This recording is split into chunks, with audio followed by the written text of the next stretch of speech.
मैं बहुत ही अमीर इंसान था। मैंने 4 शादियां की, लेकिन चारों ही पत्नियां बांझ निकलीं। मेरी उम्र 40 साल हो गई थी और मुझे बच्चे की बहुत ही चाहत थी।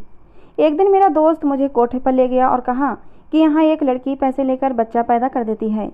मैं राजी हो गया और जब मैं उस लड़की के पास गया तो मेरे सिर पर आसमान गिर पड़ा, क्योंकि वो लड़की तो मेरा नाम समीर है।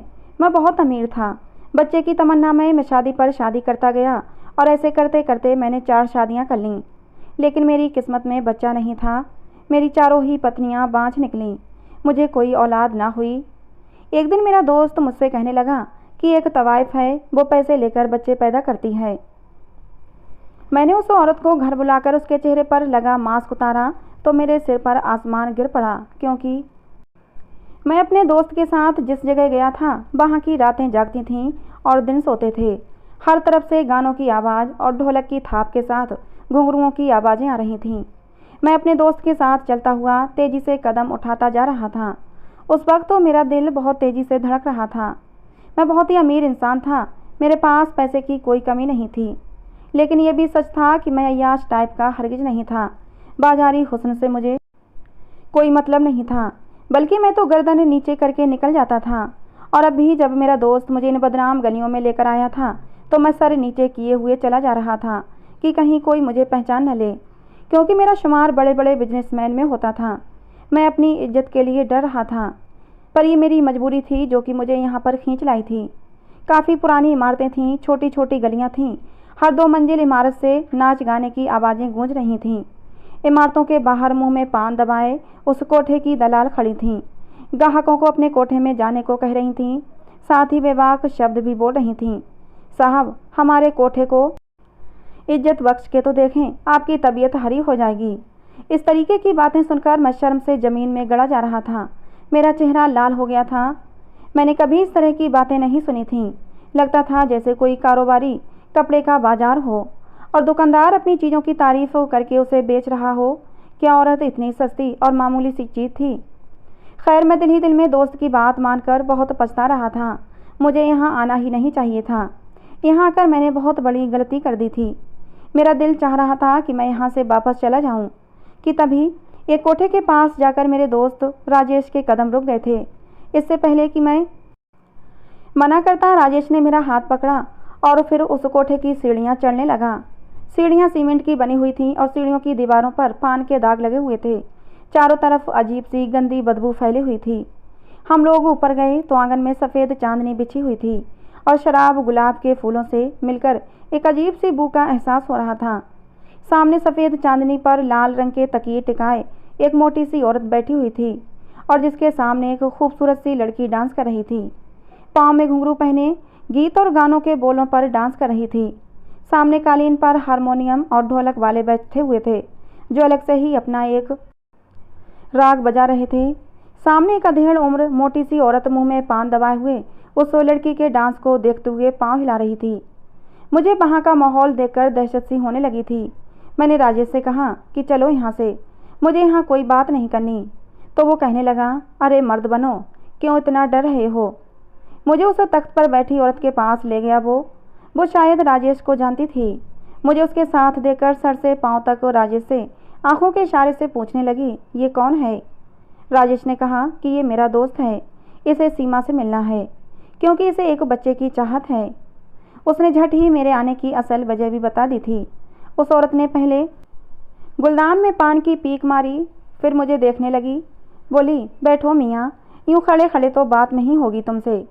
मैं वहाँ रुकना भी नहीं चाहता था, बस मेरी मजबूरी और बेबसी थी, मुझे यहाँ खींच लाई थी। मैं तख्त के एक कोने पर जाकर टिक गया। वो कहने लगी, देखो साहब, मैं पैसों में कमी नहीं करती। पूरे साल लड़की मेरे काम की नहीं रहती। तेरे बच्चे को अपने पेट में पालेगी तो कमा कर तो देगी नहीं, इसलिए 10 लाख लूँगी। आधी रकम पहले देने पड़ेगी। मेरा दिल अभी अंदर से बेचैन था। मैंने एक नज़र राजेश को देखा तो वो मुझे दिलासा देने लगा। मैंने कहा, मैं लड़की को यहाँ नहीं रखूँगा। तो वो कहने लगी कि 15 लाख दो तो अपनी लड़की को साथ ले जाओ। मैंने जेब से अपनी चेकबुक निकाली और 15 लाख का चेक उसे दे दिया। मेरे लिए पैसों की तो कोई समस्या ही नहीं थी। उस औरत की आंखें फटी की फटी रह गई थीं जब मैंने उसे 15 लाख का चेक दिया था। चेक को देखकर वो कुछ बोल ही नहीं पाई थी। फिर थोड़ी देर बाद मुझे देखकर मुस्कुराने लगी। फिर उसने एक लड़की को आवाज़ लगाई, अरे चमेली, कहाँ मर गई? उसकी एक पुकार पर ही वो लड़की उसके पास आ गई थी। वो सांवली सी लड़की थी, चेहरे के नए नए नक्श अच्छे थे। फिर उस औरत ने कहा, चमेली, ये सीमा का ग्राहक है, उससे कहो कि तैयारी कर ले। इससे पहले कि वो चमेली नाम की लड़की हुक्म को पूरा करती, मैंने उससे कहा कि मैं पहले लड़की को देखना चाहता हूँ। लड़की खूबसूरत होनी चाहिए, क्योंकि मुझे बच्चा खूबसूरत चाहिए। मेरी बात सुनकर वो औरत कह कहा लगाकर हंसने लगी। बोली, हाँ जाकर देख लो, होश ना उड़ जाए तो कहना। जा चमेली, साहब को सीमा का दीदार करवा दे। चमेली मुझसे कहने लगी, आइए साहब। मैं खड़ा हो गया और उस चमेली नाम की लड़की के साथ चलने लगा। वो लड़की मुझे कमरे के बाहर छोड़कर चली गई। पहली बार मेरा दिल बड़ी ज़ोर ज़ोर से धड़क रहा था। बच्चे के लालच ने मुझे कहाँ से कहाँ लाकर खड़ा कर दिया था। ऐसी हालत तो मेरी कभी अपनी पत्नियों के कमरे में जाते हुए नहीं होती थी। शायद बात जायज़ या नाजायज़ की थी। मेरी पत्नियों के साथ मेरा रिश्ता जायज़ है। फिर मैंने दिल को समझाया, ये लड़की भी मेरे लिए गैर नहीं रहेगी। ये लड़की अब तो मेरे बच्चे को अपनी कोख से जन्म देगी। लेकिन ये मेरी बेबसी थी कि मैं इस गलत राह को चुनने पर मजबूर था। जब मैंने कमरे पर दस्तक दी तो उसने कहा, कौन है, आ जाओ अंदर। मैंने दरवाज़ा खोला तो सामने एक लड़की आधा घूंघट निकाले सजी संवरी बैठी हुई थी।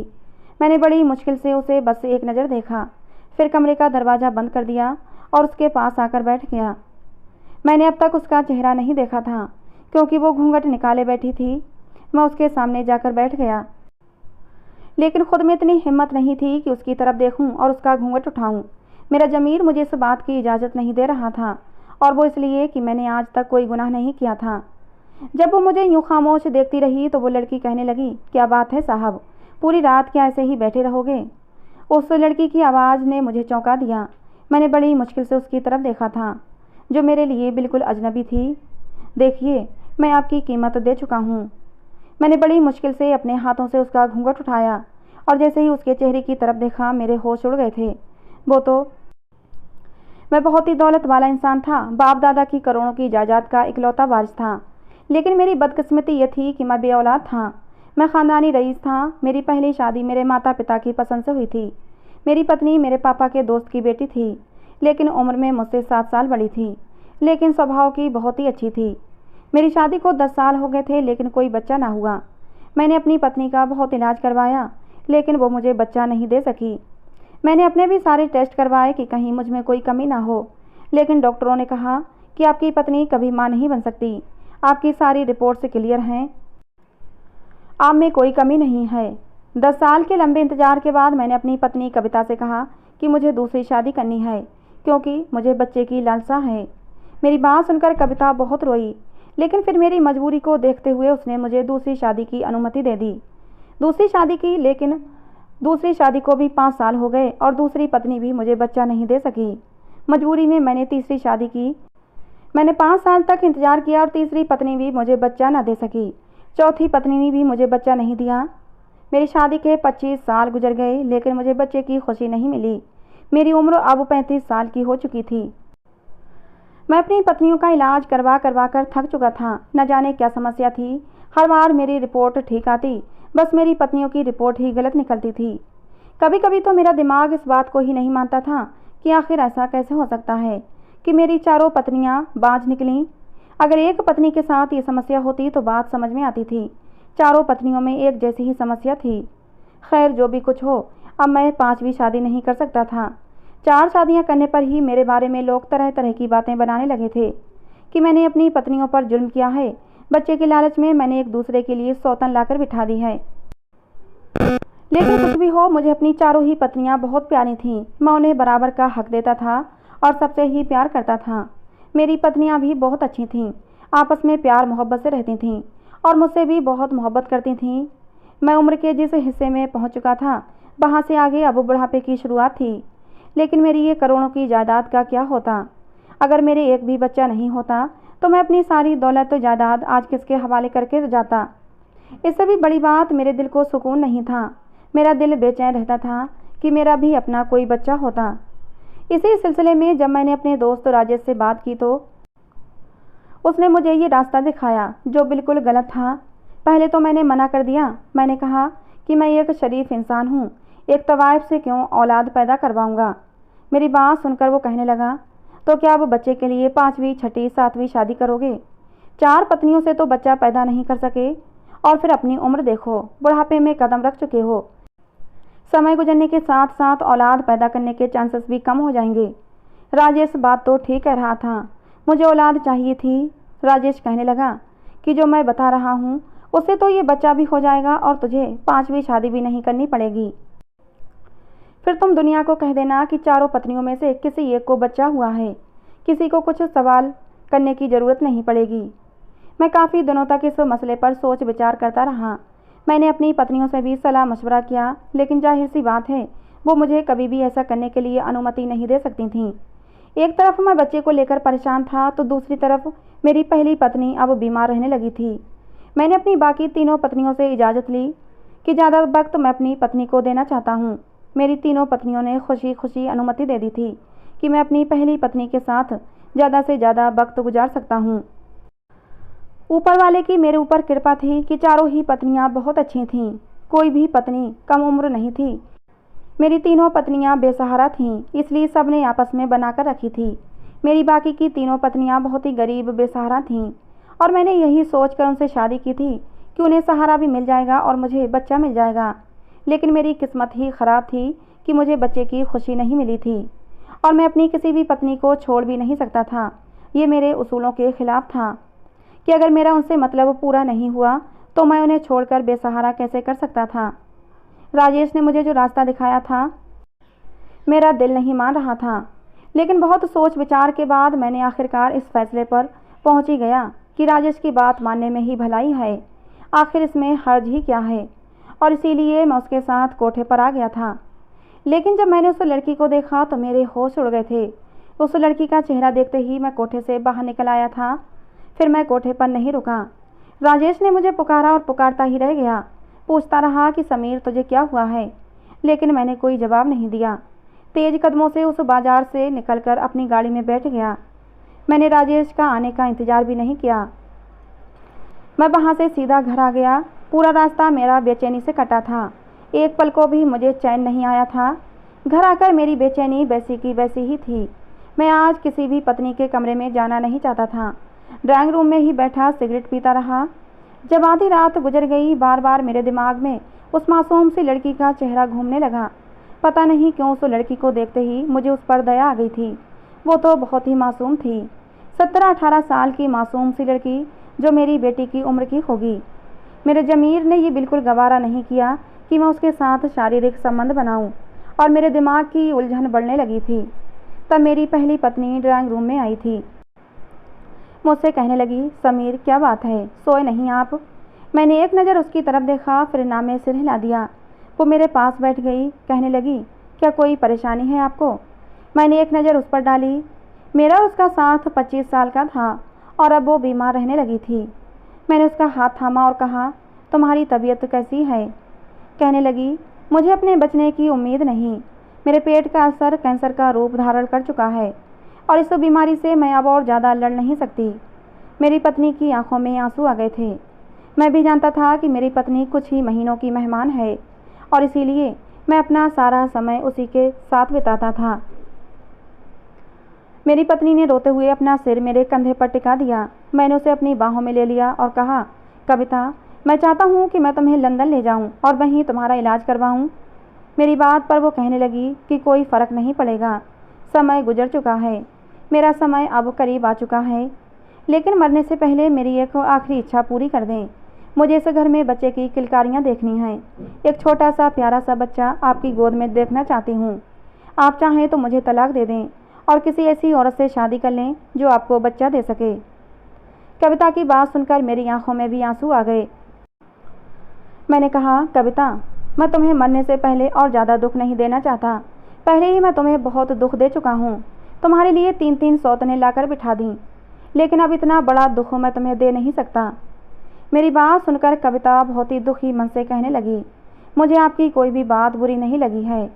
हाँ, पहले थोड़ा दुख जरूर हुआ था, लेकिन फिर मैं समझ गई थी कि आपके मन में भी एक बच्चे की लालसा जागती होगी, और फिर मैंने अपने आप को समझा लिया था।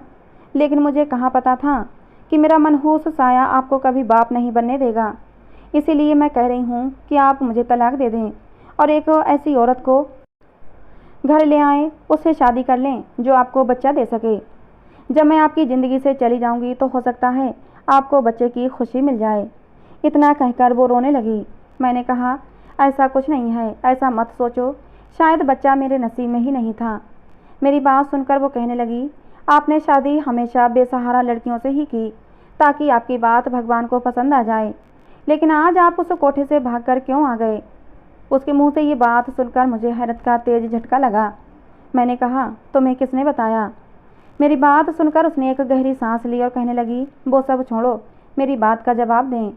मैंने कहा, मेरा दिल नहीं माना, क्योंकि वो तवाइफ है, फिर बहुत ही कम उम्र है, बस 18 साल की लड़की है। उसे देखकर तो मुझे उस पर तरस आ सकता है। पता नहीं इतनी कम उम्र में उस बेचारी से ये घटिया काम क्यों लिया जा रहा है। मैं इसीलिए वहाँ से वापस आ गया था। जिस लड़की के पास से मैं भागकर आया वो लड़की 18 साल से ज़्यादा की नहीं थी, बहुत ही सुंदर थी, लेकिन इतनी कम उम्र की थी। अगर मेरी शादी के बाद मेरी बेटी हो गई होती तो शायद उस लड़की से भी ज़्यादा प्यारी होती और उसी की उम्र की होती। मेरी पत्नी कहने लगी, समीर, तुम उस लड़की से शादी कर लो। मैं हैरान रह गया। मैंने कहा, कविता, तुम होश में तो हो? वो एक तवाइफ है और वो शादी कैसे कर सकती है? और फिर उसकी मालकिन मुझे ये अनुमति कैसे देगी? और फिर वो लड़की बहुत छोटी है, मुझे उसके पास जाते हुए भी शर्म आई थी। मेरी पत्नी कहने लगी, हो सकता है आप उसे उस कोठे से आज़ाद करवाने में कामयाब हो जाएं, तो आपकी इसी बात से खुश होकर भगवान आपको बच्चे की खुशी दे दे। अपनी पत्नी की बात सुनकर मैं चुप हो गया। कुछ दिन तक इसी बारे में सोचता रहा। अगर मैं उससे शादी कर लेता तो शायद सीमा को उस गंदगी से छुटकारा मिल जाता, वो उस दलदल से निकल सकती थी। ये ख्याल दिल में आते ही मैं उस कोठे पर दोबारा पहुंच गया। अब मेरी नीयत उस मासूम सी लड़की को उस गंदे माहौल से निकालने की थी। मैंने 1 करोड़ उस औरत के हाथ पर रख दिए। वो कभी मुझे तो कभी उस चेक की तरफ देख रही थी। कहने लगी, इतनी बड़ी रकम क्यों? मैंने कहा कि मुझे सीमा से शादी करनी है। इस सब के बाद उस लड़की का कोठे से कोई संबंध नहीं रह जाएगा। वो लालची औरत थी, फौरन मान गई। मैं सीमा को शादी करके घर ले आया। वो फटी फटी आंखों से मेरा महल जैसा घर देख रही थी। कहने लगी, साहब, आपका घर तो बहुत ही बड़ा है, आप तो बहुत ही अमीर हो। मुझे खरीदने के साथ साथ अपने घर में भी काफ़ी कीमती सामान सजा रखा है। मुझे उसका इस तरह बोलना अच्छा नहीं लगा। मैं उसका कोई ग्राहक नहीं था, बल्कि उसका पति था। मैंने अपनी एक पत्नी से कहा कि सीमा को मेरे कमरे में छोड़ आओ, और मैं वहीं लिविंग रूम में बैठकर सिगरेट पीने लगा। पता नहीं क्यों अंदर कमरे में जाने की मेरी हिम्मत नहीं हो रही थी। मेरी पहली 4 पत्नियां बहुत ही शरीफ औरतें थीं। उनकी ज़िंदगी में मैं पहला मर्द था, लेकिन सीमा की ज़िंदगी में मेरे अलावा भी न जाने कितने मर्द आए थे। हमदर्दी अपनी जगह, लेकिन उसे पत्नी बनाने के लिए मेरे अंदर जंग छिड़ी हुई थी। जिस जगह से सीमा आई थी वो गंदगी से भरी हुई थी, और ऐसे में सीमा को पत्नी के रूप में अपनाना बहुत ही मुश्किल था। लेकिन औलाद की खातिर मैं ये कड़वा घूंट पीने के लिए तैयार था। सोचा शायद भगवान को मेरी यही नेकी पसंद आ जाए। मैं अपनी सारी हिम्मत को जमा करके कमरे में गया, लेकिन उस समय तक सीमा सो चुकी थी। वो बहुत ही कम उम्र थी। बेशक मैंने 4 शादियां की थीं, लेकिन इतनी छोटी और कम उम्र की लड़कियां उसमें से कोई भी नहीं थीं। मैंने सीमा को सोने दिया और ख़ुद भी सो गया। सुबह मेरी आँख खुली तो सीमा मुझे बड़ी हैरत से देख रही थी। रात से अब तक मैंने उसे छुआ भी नहीं था, शायद इसीलिए इतना हैरान हो रही थी। मैंने उठकर उससे कहा कि नाश्ता कर लो, रात भी तुमने कुछ नहीं खाया था। ये कहकर मैं कमरे से बाहर निकल गया। कुछ देर बाद सीमा भी बाहर आ गई थी। नाश्ते की टेबल पर मेरी सब पत्नियां मौजूद थीं। वहीं आकर सीमा भी बैठ गई। मैंने अपने हाथों से एक एक निवाला अपनी 4 पत्नियों को खिलाया। ये मेरा शुरू से नियम था कि मैं एक एक कौर अपनी पत्नी को अपने हाथों से ज़रूर खिलाता था। मैं अपनी सब पत्नियों से एक जैसा प्यार करता था। कई दिन ऐसे ही गुजर गए थे, लेकिन सीमा के साथ अब तक मेरा कोई शारीरिक रिश्ता नहीं बन पाया था।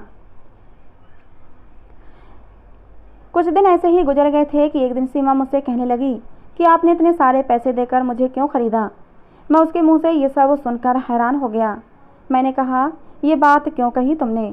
मैंने तुम्हें ख़रीदा नहीं, बल्कि तुमसे शादी की है। मुझे उसकी ये बात बुरी लगी थी। वो कहने लगी, मैं जानती हूँ कि आपने शादी से पहले 1 करोड़ की बड़ी रकम उस कोठे की मालकिन को दी है। मुझे तो लगा था कि आप एक रात भी सब्र नहीं करेंगे, मुझसे अपने पैसे वसूल करने की पूरी कोशिश करेंगे, लेकिन आप तो। मैं उसकी बात सुनकर हैरान हो गया। उसकी बात पर मुझे बहुत गुस्सा आने लगा।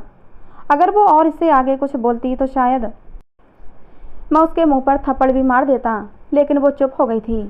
मैंने कहा, तुम मेरी पत्नी हो, समझी, कोई बाजारू औरत नहीं। ऐसी बात मुंह से दोबारा मत निकालना। ना चाहते हुए भी मेरी आवाज़ तेज हो गई थी। मुझे गुस्से में देखकर सीमा कहने लगी, हम सब तो ऐसे ही बातें करते हैं साहब। मैंने तो होश संभालते ही मर्द के ऐसे ही रूप देखे हैं, नोच खाने वाले, औरत को खिलौना समझने वाले, भूखे कुत्तों जैसे। मुझे हैरत होती है कि आप कैसे मर्द हो, जिसने मेरी सबसे बड़ी कीमत अदा की हो, लेकिन फिर भी मुझे छुआ ना हो, मुझे आराम से सोने दिया। मुझे हैरत हुई, वरना मैं तो तेज़ बुखार में भी होती थी, तब भी कोई मुझे छोड़ता नहीं था। यही कहते थे कि तेरी कीमत इसलिए नहीं दी कि तेरे बुखार का ख्याल करें। ये कहते हुए सीमा की आंखों में आंसू भर आए थे। फिर उसने अपना हाथ दिखाया। उसके बाजू पर बुरी तरह सिगरेट के निशान थे। ऐसा लग रहा था कि जैसे उस पर किसी ने बहुत ही बेदर्दी से जुल्म किया हो। उसकी ये हालत देखकर मैंने अपनी आंखें बंद कर लीं। सीमा कहने लगी, ये देखिए, तो आप ये मेरे साथ करते हैं? नहीं ना, तो आप तो बहुत ही शरीफ मर्द हो। मुझे ख़रीद कर भी तुमने मुझे इस्तेमाल नहीं किया। मैंने कहा, तुम मेरी पत्नी हो और पत्नी के साथ प्यार से पेश आया जाता है, उसके साथ दरिंदगी नहीं की जाती। ये कहते हुए मैंने सीमा को अपनी बाहों में भर लिया। मैं उसकी आंखों में आंसू नहीं देख सकता था। उस रात मैंने देखा कि सीमा के शरीर पर न जाने कितने और ऐसे ही घाव थे, और उन घावों को देखकर मेरा दिल भी जख्मी हो गया था।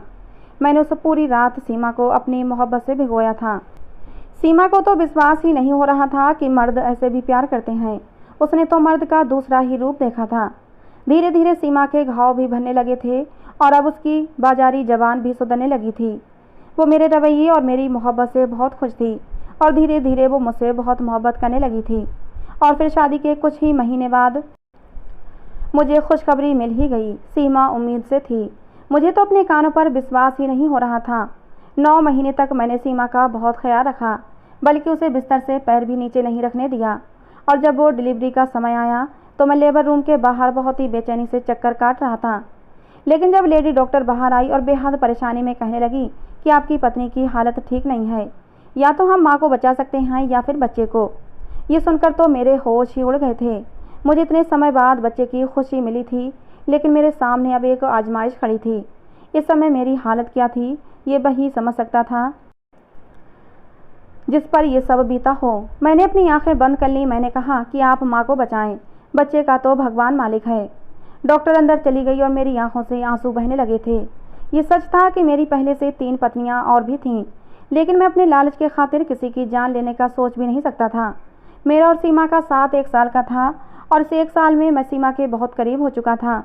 आंसू मेरे बस में नहीं थे, वो मेरी आंखों से बहे जा रहे थे। कुछ ही देर बाद लेडी डॉक्टर बाहर आई। मैंने उससे पूछा, मेरी पत्नी कैसी है? तो वो कहने लगी कि माँ और बेटा दोनों ही खतरे से बाहर हैं। ये सुनकर मुझे हैरत का तेज झटका लगा था। मैं तो खुशी से पागल ही होने वाला था। जब नर्स ने मेरे हाथों में मेरे बेटे को डाल दिया था तो उसे सीने से लगाकर मैं फूट फूट कर रोने लगा था। अस्पताल के सारे लोग मेरे इर्द गिर्द जमा हो गए थे। उन्हें समझ नहीं आ रहा था कि मैं इतना क्यों रो रहा हूँ, लेकिन मैं क्यों रो रहा था ये मैं ही जानता था। मेरे भगवान ने मुझे मेरे सब्र का इतना अच्छा इनाम दिया था। आज मुझे भगवान के चमत्कार पर विश्वास हो गया था। ये मेरे लिए किसी चमत्कार से कम नहीं था। मैं सीमा और बच्चे को लेकर घर आ गया। मेरी पहली पत्नी कविता बच्चे को देखकर बहुत खुश हुई थी और फिर 8 दिन बाद ही वो इस दुनिया से चली गई। मुझे उसके जाने का बहुत दुख था, लेकिन होनी को कौन टाल सकता है। मेरी चारों पत्नियों की मेरे बेटे में जान बसती है। आज मेरे बेटे को एक नहीं 4-4 माँओं का प्यार मिल रहा है। अपने घर में ये खुशियाँ देखकर मैं बार बार भगवान को धन्यवाद करता हूँ। तो दोस्तों, आज की हमारी ये कहानी आपको कैसी लगी कमेंट बॉक्स में ज़रूर बताना। पसंद आई हो तो प्लीज़ लाइक करना। ऐसी और कहानियों के लिए हमारे चैनल को सब्सक्राइब करना। कहानी को अंत तक सुनने के लिए आप लोगों का बहुत बहुत धन्यवाद दोस्तों। मिलते हैं अगली किसी नई कहानी में।